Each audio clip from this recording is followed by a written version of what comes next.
വണ്ടിക്കാര് വരുന്നില്ല. ഇപ്പൊ അതില് ആ ചേച്ചിക്ക് ഹാർട്ട് ഓപ്പൺ സർജറി കഴിഞ്ഞിട്ടുള്ളതാണ്.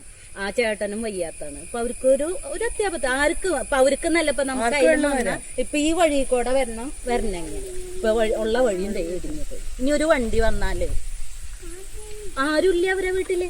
ഇപ്പൊ നമ്മളൊക്കെ എപ്പോഴും വീട്ടിലുണ്ടായിന്ന് വരില്ല. ഒന്ന് താങ്ങിയെടുക്കണമെങ്കിൽ ഒരു വണ്ടി വന്നു എങ്ങനെ എത്തിക്കും?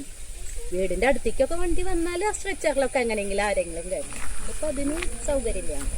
ഉള്ള വഴി അതിന് അതൊക്കെ അവസ്ഥ. എല്ലാവരും കൂടിയിട്ടുള്ളൊരു ഒത്തൊരുമയില്ല. അമ്പേച്ചിയുടെ അവസ്ഥ നമുക്ക് അറിഞ്ഞൂടെ? അമ്പേച്ചി കുട്ടിക്ക് എപ്പോഴാ വയ്യായ വന്നത്?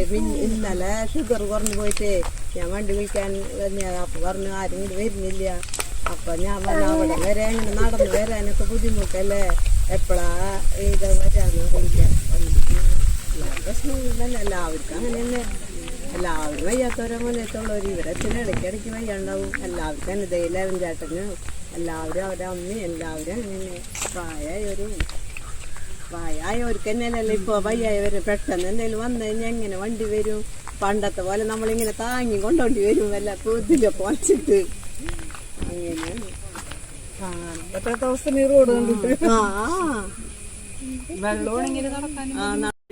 പ്രശ്നം എന്ന് വെച്ചാൽ വെള്ളക്കെട്ട് തന്നെയാണ്.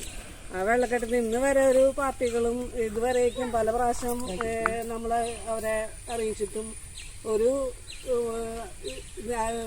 ശരിയാക്കി തരാനുള്ള മുൻകരുതൽ അവരെടുത്തിട്ടില്ല. ഇത് ഒരു ചെറിയ മഴ മുന്നൊരുക്കം കണ്ടു കഴിഞ്ഞാൽ തന്നെ ഒരു കാന വെടുപ്പാക്കി അല്ലെങ്കിൽ ഒരു തോട് വൃത്തിയാക്കി കഴിഞ്ഞാൽ ഈ വെള്ളക്കെട്ട് നീങ്ങാവുന്ന പ്രശ്നമുള്ളൂ. അത് ഏതെങ്കിലും രാഷ്ട്രീയ പ്രവർത്തികളോ അല്ലെങ്കിൽ ഗവൺമെന്റിന്റെ അല്ലെങ്കിൽ പഞ്ചായത്തിന്റെ നേതൃത്വത്തിൽ നിന്ന് ഒരു കുറച്ച് പേര് മുന്നിട്ട് ഇറങ്ങിയാൽ ബാക്കി നാട്ടുകാർ മുന്നിട്ട് പിന്നെയല്ല ഇന്ന് ചെയ്യാവുന്ന കാര്യങ്ങളുള്ളൂ. അതിന് ആരെങ്കിലും ഒരു പിന്തുണ തന്നാലേ ഞങ്ങൾക്കും ഇതിനായിട്ട് മുന്നിട്ട് നിന്ന് ചെയ്യാൻ പറ്റുള്ളൂ. രോഗികളും കുട്ടികളും സ്കൂളിൽ പോകാനും പല സൈക്കിളിലും കുട്ടികളൊക്കെ രാത്രി അടക്കം ട്യൂഷൻ കഴിഞ്ഞ് വരുന്ന ബുദ്ധിമുട്ടുള്ളതാണ്. ഈ പുഴയും